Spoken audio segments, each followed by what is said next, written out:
네, 안녕하세요. 3주차 수업을 하도록 하겠습니다. 이번 주에는 반도체 디바이스에 대한 내용을 좀 해야 되는데요.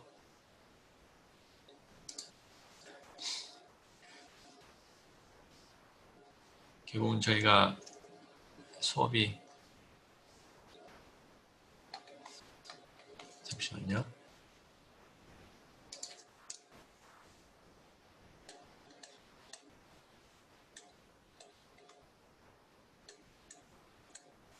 아날로그 회로를 배울 건데 아날로그 회로를 구성하는 가장 기본 소자가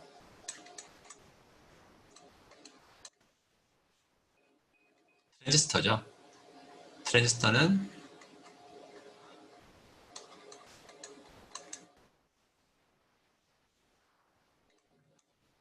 반도체의 일종인데 반도체를 영어로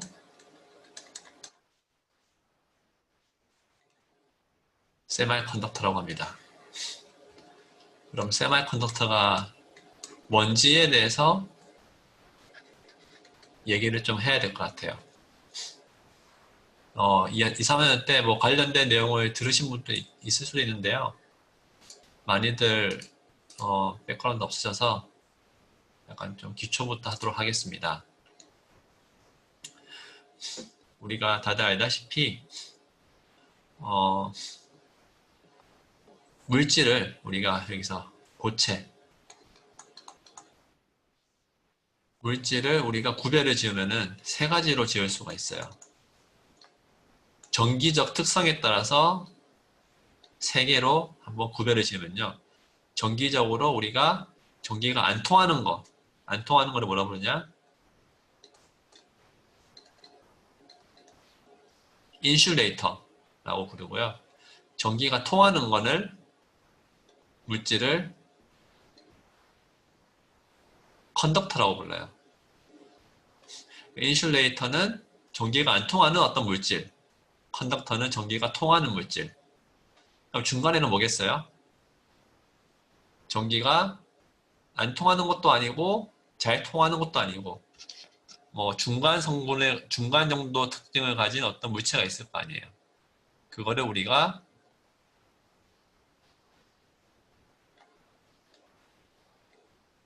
세마이 컨덕터라고 불러요. 세마이 컨덕터. 결국은 컨덕터가 전기를 잘 통하는 물질인데 세마이, 반 정도 전기가 통한다고 해서 이름을 세마이 컨덕터라고 부릅니다. 그러면 이런 물질을 우리가 인슐레이터, 세미컨덕터, 컨덕터로 구별짓는 물리적인 차이가 뭘까요? 그 물리적인 차이를 결정하는 특성이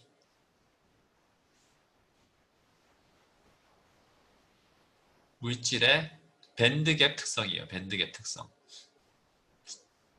밑에 그림을 보시면요. 그림을 보시면은 우리가 보통은 원자 핵이 이렇게 있으면은 주위에 뭐 전자들이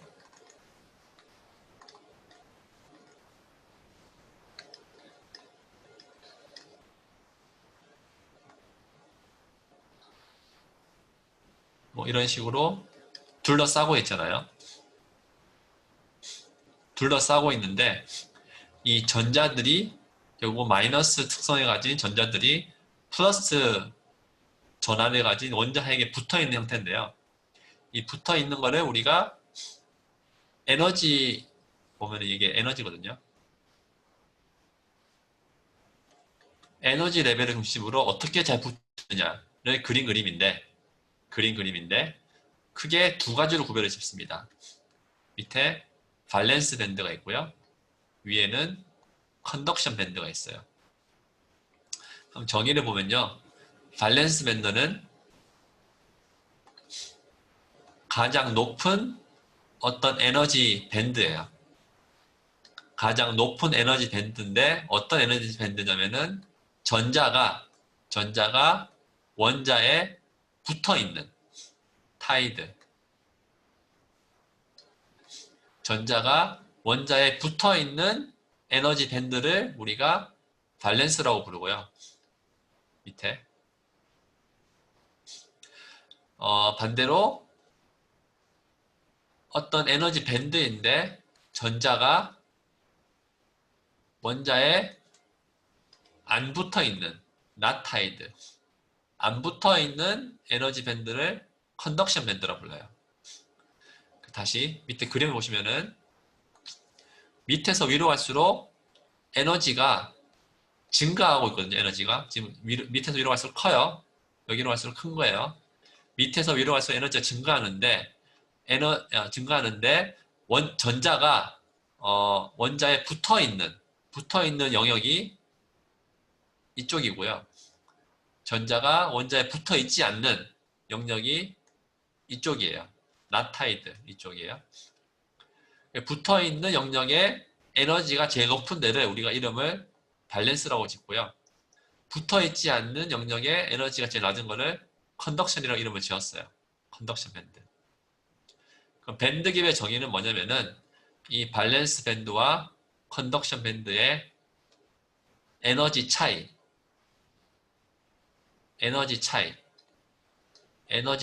우리가 밴드 갭이라고 부릅니다. 그러니까 밴드 갭은 정의가 에너지의 차이인데 어디 사이의 차이냐면은 밸런스 밴드와 컨덕션 밴드의 그 중간 에너지 차이를 우리가 밴드 갭이라고 불러요. 그런데 이 밴드 갭이 왜 그러면 물질 특성을 정하냐? 그거는 다음 슬라이드를 보면요.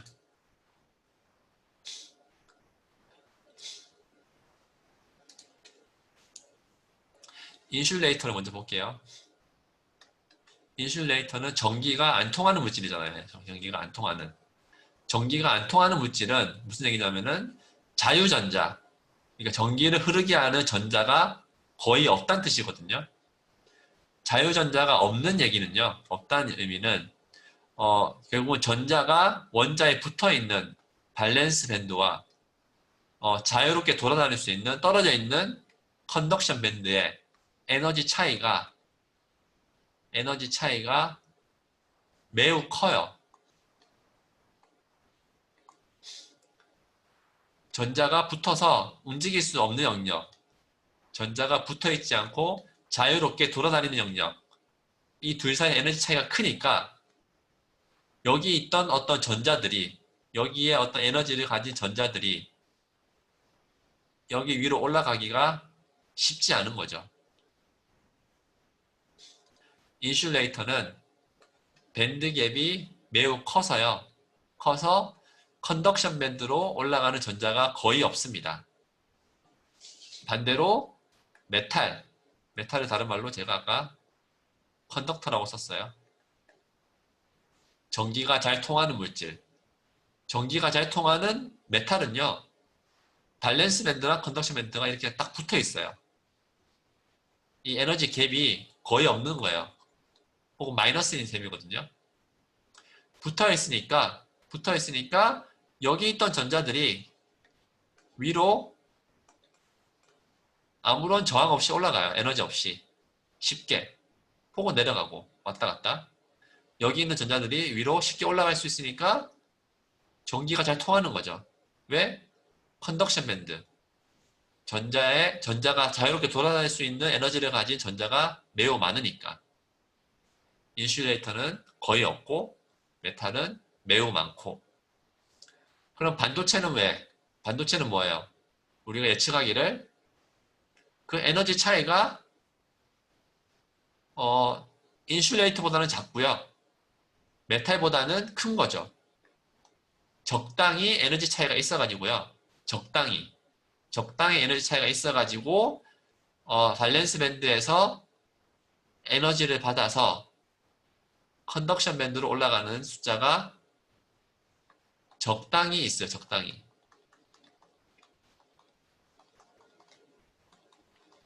적당히 있는데 우리가 한 가지 더 알아야 될 거는 이 에너지를 받아서 올라가는 이 정도가요. 뭐의 함수냐면은 온도의 함수예요. 온도. 템퍼리처. 온도의 함수로서요. 온도가 높아지면 높아질수록 훨씬 더 많이 올라가요. 좀 쉽게 얘기하면은, 다르게 얘기하면은, 온도가 높으면요, 그만큼 에너지가 많은 거예요. 열 에너지. 전자들이 그만큼 에너지를 많이 받아서요, 쉽게 이렇게 올라가요. 그래서 반도체는 결국 특징이 밴드갭이 적절히 낮아서 전자가 컨덕션 밴드로 적당하게 올라갈 수 있는데, 그 올라가는 어떤 크기는, 올라가는 정도는 온도에 비례한다. 온도가 높으면 높을수록 더 잘 올라간다. 그래서 반도체는 한번 읽어보면요, 절대 온도 0도에서는 컨덕션 밴드가 여전히 없습니다. empty. 없습니다. 왜? 에너지가 없으니까, 열 에너지가. 그런데 일반 상온에서는 밴드갭이 충분히 작아서요. 작아서 적정량의 전자들이 컨덕션 밴드로 올라가고, 그거에 따라서 전기를 통하게 할 수 있습니다.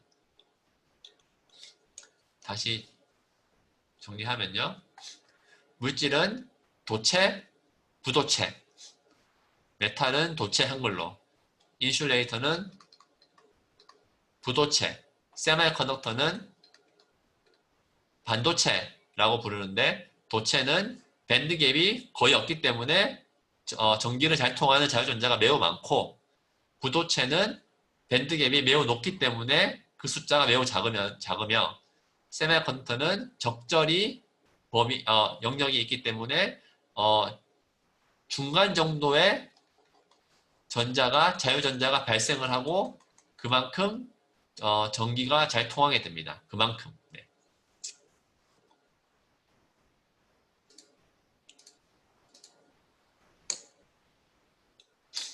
그래서 반도체에서 전기가 결국 통하는 거는요,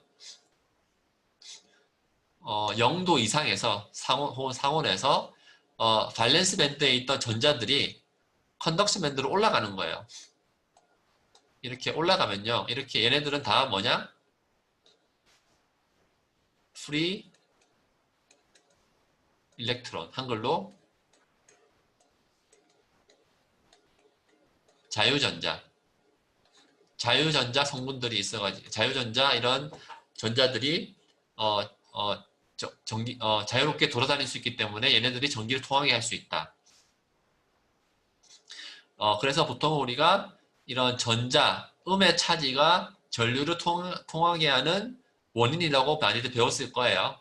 배웠는데, 또 다른 의미로 생각해 보면요, 전자가 이렇게 올라가잖아요.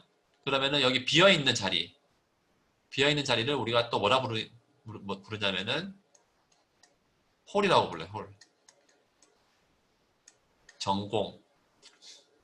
그래서 이 홀이 역시 홀에 의해서 전기가 통한다고 생각할 수도 있어요. 결국은 마이너스 차지가 움직이는 방향이랑 전공, 더하기 차지가 움직이는 방향이 반대이긴 하지만, 자유전자가 움직이나 전공이 움직이나 전기가 통하는 것은 마찬가지입니다. 네.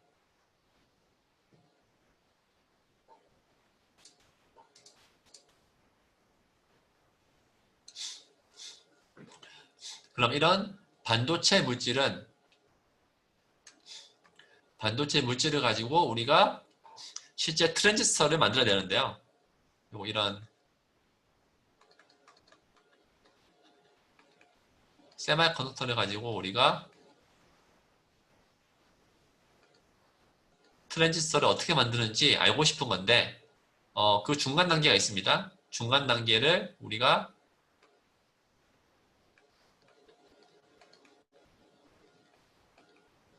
PN 정션이라고 불러요.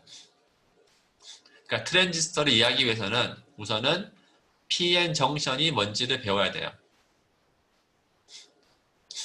PN 정션에서 P는 뭐예요? 뭐 그냥 의미로는 파지티브고, N은 네거티브겠죠. 그래서 P 영역, N 영역을 어떻게 만드는지 우리가 먼저 배울 거예요. 그래서 다시 한번 얘기를 보면은, 반도체는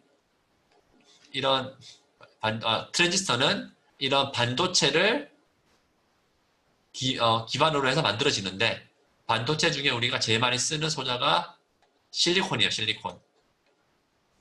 실리콘 소자를 가지고 우리가 반도체를 만드는데 실리콘은 주기율표 상에서 4족 원소입니다. 4족 원소.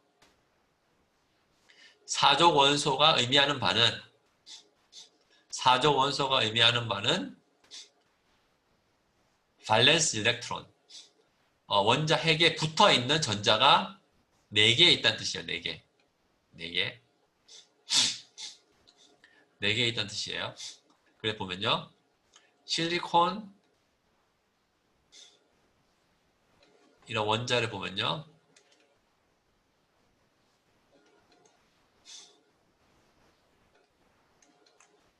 이렇게 4개의 전자가 붙어 있습니다. 4개의 사실 최외곽 전자가 붙어 있어요. 이 안쪽에 다른 전자들이 있긴 하지만 최외곽 전자들이 이렇게 붙어 있습니다. 그런데 모든 원자는 최외곽 전자가 8개를 가지길 원해요. 그걸 우리가 뭐라 부르냐면은 들어보셨을 건데 옥텟 룰이라고 부르는데요. 모든 원자들은 최외곽 전자가 8개가 되기를 원합니다. 8개를 영어로 혹은 로마어로 옥텟 뭐 이렇게 할 수 있는데요. 8개가 되기를 원하는데 실리콘 자체는 4개밖에 없대요. 4개밖에 없죠. 하나, 둘, 셋, 넷. 실리콘은 4개의 최외곽 전자를 가지고 있는데 8개를 만들고 싶어 해. 4개를 가지고 있는데 8개를 만들고 싶으면 어떻게 하면 되겠어요? 4개를 가지고 싶은데 8개를 만들기 위해서 실리콘이 하는 행동이 혹은 어떤 동작이 뭐냐면은 공유결합이에요. 공유결합. 영어로 코발렌트 본드. 얘가 공유, 본드, 붙어있다. 결합. 공유결합은 결론적으로 4개의 최외곽 전자를 가진 실리콘이 8개를 만들기 위해서 취하는 행동인데요. 무슨 얘기냐면은 이 실리콘을 예를 들면은 얘는 4개의 최외곽 전자를 가지고 있습니다. 가지고 있는데 8개를 만들기 위해서 이 기준이 되는 실리콘의 오른쪽에 붙어있는 실리콘의 전자를 하나 공유하고요. 공유. 위에 있는 실리콘 실리콘 원자의 전자 하나를 공유하고 왼쪽에도 하나 공유하고 밑에도 하나 공유해요. 다시 어떤 실리콘 원자는 주위에 하나, 둘, 셋, 4개의 원자들과 전자를 하나씩 공유해요. 하나씩.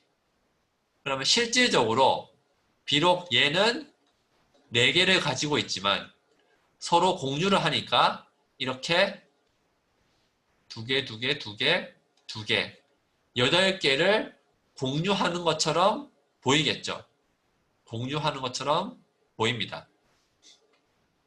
그래서 실리콘은 4개의 최외곽 전자를 가지고 있지만 공유결합을 통해서 8개를 가진 것처럼 동작을 할 수 있더라.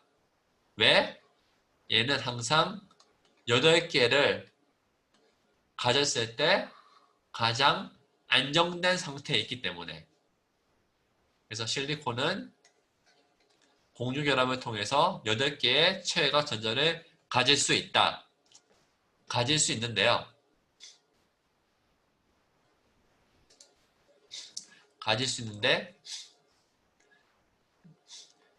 이 공유결합, 이 발렌스 일렉트론, 공유결합을 통해서 8개가 원자핵에 붙어 있어요. 얘는 엄밀히 말하면은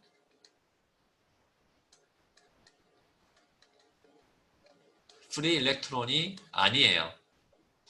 얘는 전기를 통하는 성분이 아닙니다. 왜? 붙어 있으니까. 딱 붙어 있으니까 전기를 통할 수가 없어요. 그럼 전기를 통하기 위해서 우리가 어떻게 해야 되냐면요. 전기가 통하기 위해서 그 전에 한번 다시 얘기할게요. 그래서 실리콘은 다 8개가 다 붙어 있는데 앞에서 얘기했듯이 열이 있을 때 어떤 더멀 에너지, 열이 있을 때 그 열 에너지를 받아서요. 붙어 있는 전자들이 컨덕션 밴드로 올라갔다가 엑사이테이션 올라가서 자유전자도 생기고 전공도 생기고 그러다가 다시 서로 붙기도 하고요. 왔다 갔다 합니다. 다시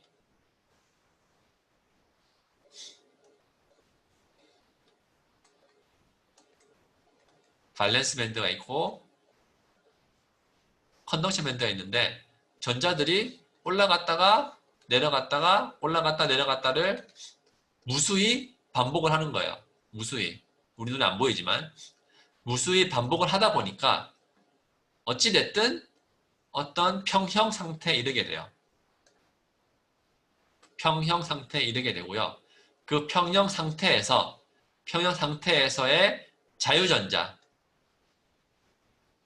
자유전자의 개수와 전공의 개수는 당연히 같아지고요. 그때 그 개수는 1.5 곱하기 10의 10승 이만큼 가지는 것으로 알려져 있습니다. 다시 상온에서 자유전자가 생겼다 없어졌다가 서로 왔다 갔다 함으로써 어떤 평형 상태에 이르게 되는데 그 평형 상태에서의 자유전자의 개수는 전공의 개수와 같고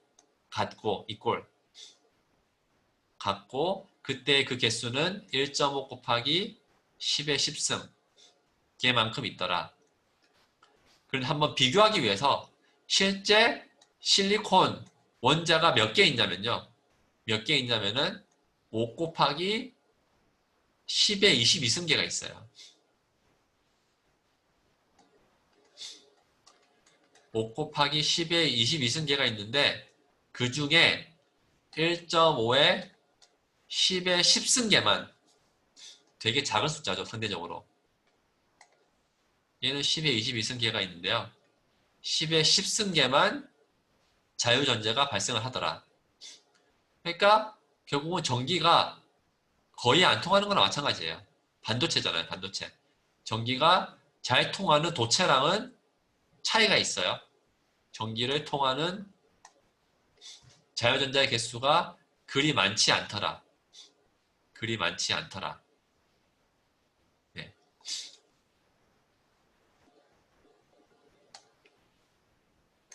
이런 거 보시면은 여기 Ni 보면요. N은 네거티브 차지. 그러니까 자유전자.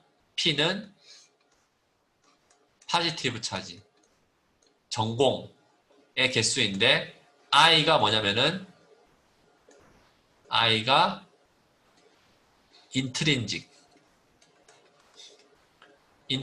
한글로 뭐냐면은 본질적인 혹은 아무런 불순물이 들어가지 않은 나중에 얘기할 건데요. 세미컨덕터를 우리가 전기를 잘 통하게 하기 위해서 우리가 불순물을 집어넣을 건데요. 불순물을 집어넣지 않는 상태를 우리가 뭐라 부르냐? 인트린직. 불순물을 집어넣지 않는 상태를 인트린직. 그때는 자유전자의 개수, 전공의 개수가 매우 작아서 전기를 잘 안 통하게 합니다. 인트린직 반도체는 전기가 잘 안 통합니다. 그런데 얘를 우리가 전기를 잘 통하게 하기 위해서 우리가 불순물을 집어넣는데요. 이 불순물을 집어넣는 거를 우리가 뭐라 한다면은 도핑한다. 이렇게 불러요. 도핑. 실리콘은 반도체인데 인트린식 실리콘 혹은 퓨어 실리콘은 자유전자가 없습니다. 거의. 조금 있지만 거의 없습니다. 그래서 전기를 잘 안 통해요. 잘 안 통하는데 이런 잘 안 통하는 실리콘을 전기를 잘 통하게 하기 위해서 우리가 불순물을 집어넣는 행위를 하는데 그거를 도핑이라고 하고요. 그런데 불순물을 우리가 종류를 두 가지를 집어넣을 수 있어요. 5족 원소를 집어넣을 수도 있고요.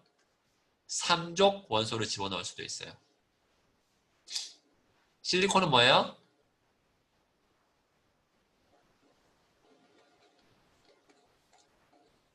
4족 원소였어요. 4족 원소의 개념은 최외곽 전자가 4개였다는 거죠. 4족 원소는 4개인데요. 그럼 5족은 뭐예요? 최외곽 전자가 5개. 3족은 3개. 그럼 예를 들어서 5족 원소를 내가 불순물을 막 집어넣었어요. 여기 밑에 있는 P, 포스포러스가 5족 원소의 일종인데요. 이 5족 원소를 집어넣으면요. 얘는 최외곽 전자를 몇 개 가지고 있어요? 하나, 둘, 셋, 넷, 5개 가지고 있죠. 그러니까 P를 집어넣으면요. 실리콘이랑 똑같이 공유결합을 하는데 공유결합을 하니까 이렇게 4개씩 붙어서 공유결합을 하고 있는데요. 하나가 남는 거예요. 하나가. 하나가 남는데 얘는 어디 붙어있을 데가 없잖아요. 공유결합을 할 수 있는 데가 없죠. 없으니까 얘는 뭐다? 자유전자로 동작을 하더라. 자유전자로. 그래서 5족 원소를 집어넣으면요. 추가적인 전자가 발생을 해서 이 성분으로 인해서 전기가 잘 통하게 됩니다. 반대로 3족을 집어넣으면요. 3족을 집어넣으면은 3족은 결국 3개를 가지고 있는데 여기서 있는 B가 3족 원소입니다. 그러면은 하나, 둘, 3개를 가지고 있는데 지금 하나가 모자르니까 결국은 전공이 하나 발생한 것처럼 보이게 돼요. 원래는 여기 있는 실리콘이랑 결합을 해야 되는데 결합할 수 있는 전자가 없기 때문에 결국은 얘는 전공으로 더하기 차지를 가진 전공으로 생각할 수 있고요.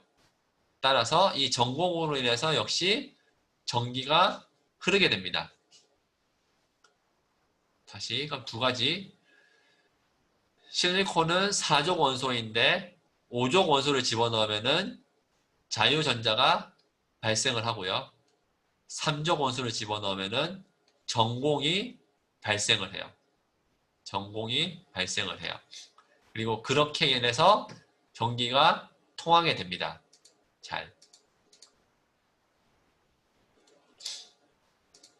그래서 우리가 N타입 반도체는요.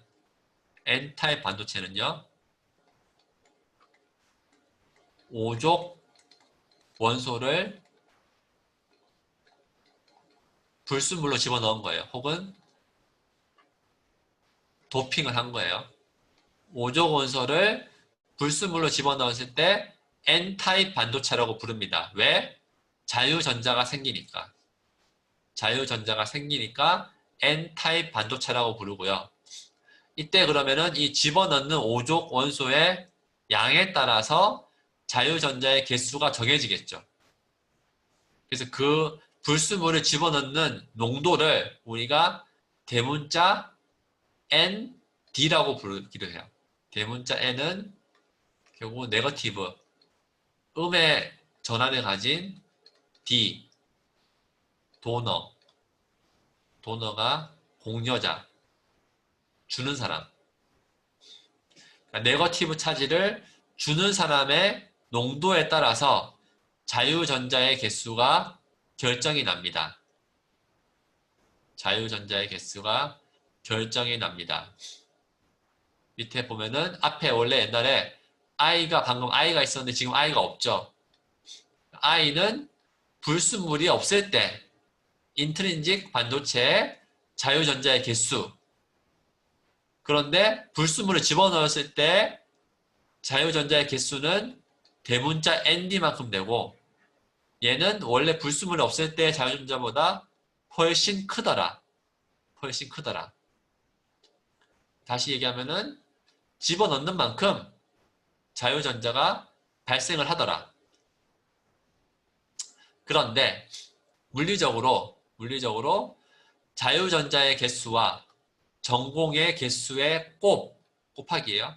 곱하기는 항상 상수라고 알려져 있어요. 상수입니다. 자유전자와 전공의 곱은 항상 상수이기 때문에 내가 집어넣은 숫자만큼 자유전자가 발생을 했으면은 전공은 그만큼 작아져야 돼요. 그럼 보세요. 원래 인트린직 반도체의 자유전자의 개수는 ni였고 전공의 개수는 pi였는데 ni와 pi의 곱은 항상 일정합니다. 그럼 똑같이 우리가 이 N타입 반도체에서 ND, 자유전자는 ND만큼 가지고 있고요. 전공의 개수는 아직은 모르니까 P라고 할게요. 그런데 얘는 이 위에 거랑 같으니까 ND 곱하기 P가 되고요. 따라서 P는 NI 곱하기 PI 나누기 ND가 되죠. 그런데 NI 제곱이라고 되어 있는 이유는 NI랑 PI가 같으니까. 인트린직 상태에서의 자유전자의 개수와 전공의 개수는 같으니까 이때 P의 개수는 NI 제곱 나누기 ND입니다.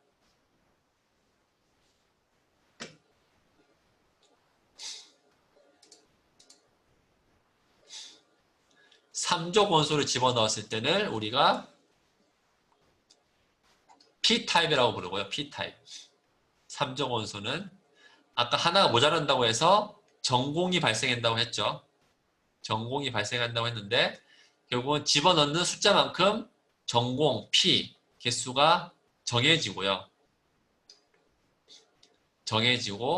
나머지 자유전자의 개수는 ni 제곱 나누기 na. 다시 np는 항상 일정한데 그러면은 ni와 pi의 곱이 나타날 수 있고 그런데 ni와 pi는 서로 같으니까 그 일정한 크기는 ni 제곱 혹은 pi 제곱이더라.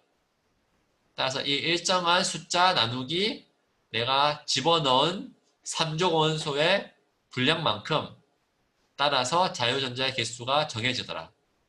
얘를 P타입 반도체라고 부릅니다.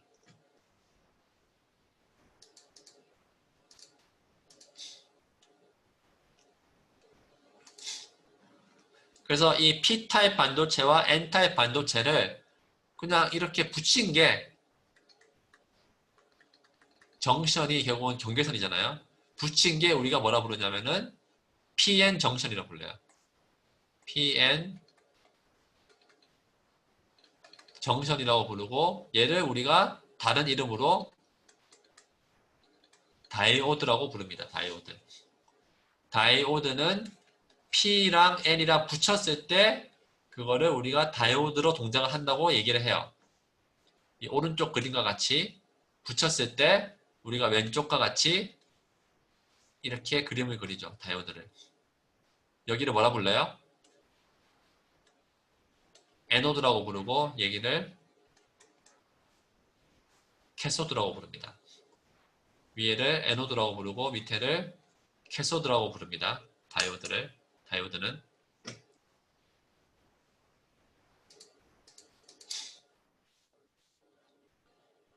이 P 정션과 N 정션을 붙여서 다이오드를 만들게 되면요. 중간에 이렇게 공핍 영역이 발생을 하게 됩니다. 공핍 영역이 발생을 하게 되면은 그 사이에 전이차가 발생을 하게 되는데요. 그 전이차를 우리가 뭐라 부르냐면은 문턱전압이라고 부릅니다. 문턱전압.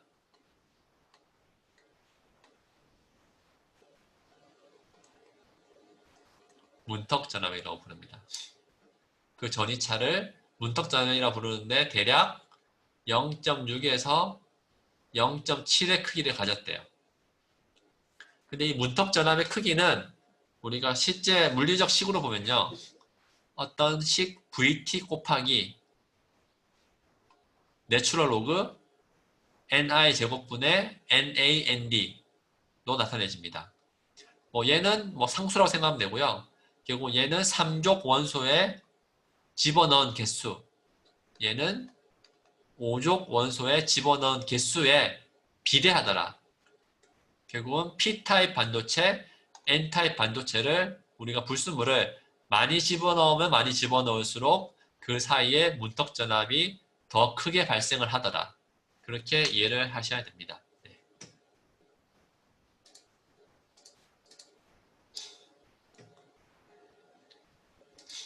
그래서 이 다이오드는 에노드, 캐소드 사이에 전압 대 전류의 함수를 그려보면요. 문턱 전압 이상의, 여기서 0.5인데요. 대략. 문턱 전압 이상의 전압을 인가해야지만 이렇게 전류가 흐르게 됩니다. 그 이하에서는 전류 값이 0이에요. 0. 그래서 얘를 우리가 거의 대략적으로 지수함수라고 우리가 볼 수 있고요. 실제 수학적으로 보면은 전류의 크기는 어떤 상수 곱하기 2의 VD 나누기 어떤 상수 빼기 1이더라. 지수함수이더라. 지수함수.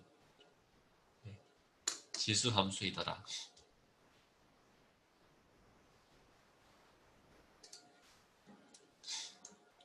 이 식에서 한번 다시 보면요.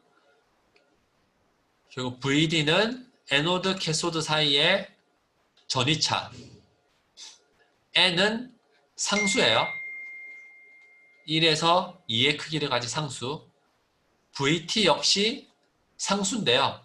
상수인데 Q분의 KT라는 상수인데 대략적으로 상온에서 26mV래요. 26mV. 네, 여기 밑에 적혀 있습니다.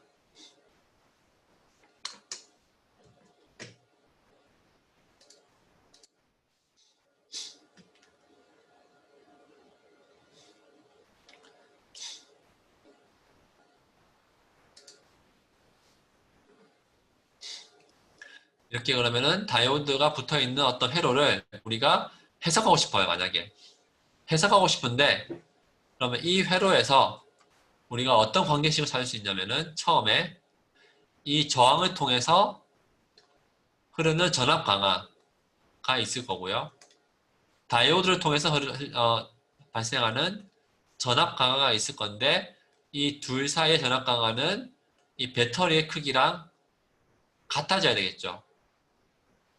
우리가 앞에서 배웠던 KVL이죠. 키르호프의 전압 법칙. 배터리의 전압은 저항을 통한 전압 강화 R 곱하기 전류 더하기 다이오드 사이의 전압 강화만큼 합이랑 똑같더라. 그런데 다이오드로 흐르는 전류의 크기는 이 VD의 지수함수로 발생을 하더라. 이 두 가지 식이 있으니까 두 가지 식을 연립방정식을 풀어서 우리가 해답을 찾으면은 우리가 원하는 ID와 VD를 찾을 수가 있습니다. 원칙적으로는. 찾을 수가 있는데 찾기가 쉽지는 않죠. 왜? 얘가 지수함수니까.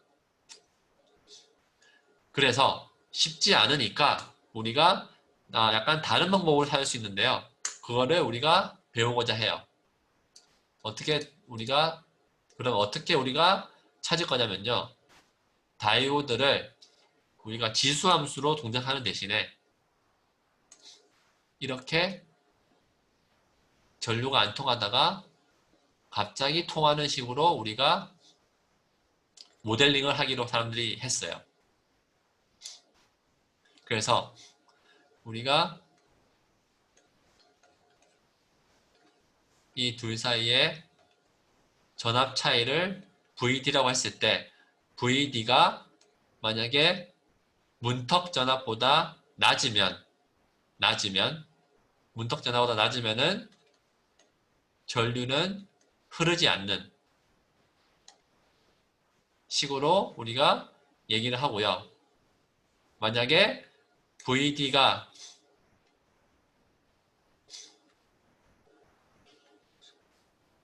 문턱 전압만큼 발생을 하면은 이때 전류는 흐르게 되고 이 전류의 크기는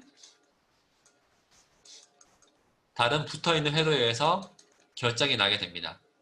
그래서 두 가지, 다이오드는 순방향일 때 전류가 흐르고요. 역방향일 때 전류가 흐르지 않아요. 순방향일 때 전류가 흐르고 역방향일 때 전류가 흐르지 않는다고 얘기를 할 수 있어요. 그럼 그렇게 우리가 이해를 하면요. 그렇게 우리가 이해를 하면은 우리가 좀 간단하게 생각할 수 있죠. 우리가 생각하기에 만약에 5V 여기가 1K옴이면요. 이렇게 전류가 흐를 거 아니에요. 흐를 건데 다이오드의 전압 강화는 무조건 문턱 전압이에요. 문턱 전압은 0.7V라고 지금 문제에서 주어졌어요. 그러면은 이렇게 흐르는 전류의 크기는 옴의 법칙에 따라서 R분의 VI 빼기 0.7이죠. R은 1K옴, VI는 5V니까 4.3 나누기 1K니까 4.3mA. 간단하게 4.3mA, VD는 0.7V 씩 한 줄로 우리가 계산이 가능하더라. 왜? 다이오드를 원래는 이렇게 지수함수인데 그렇게 보지 말고 그냥 간단하게 이렇게 보기로 하자 라고 가정을 하니까 훨씬 쉽게 계산이 되더라. 네, 그 얘기를 하고 있습니다.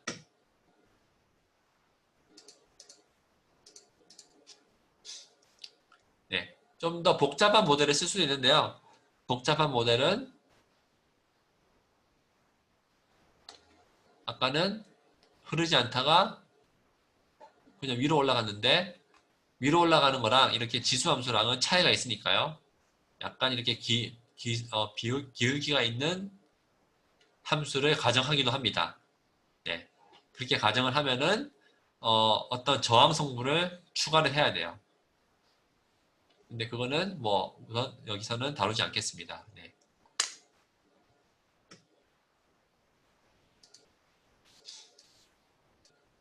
네, 그러면 다음에 다른 수업자료 통해서 우리가 모스펫에 대해서 배울게요. 네, 고하셨습니다.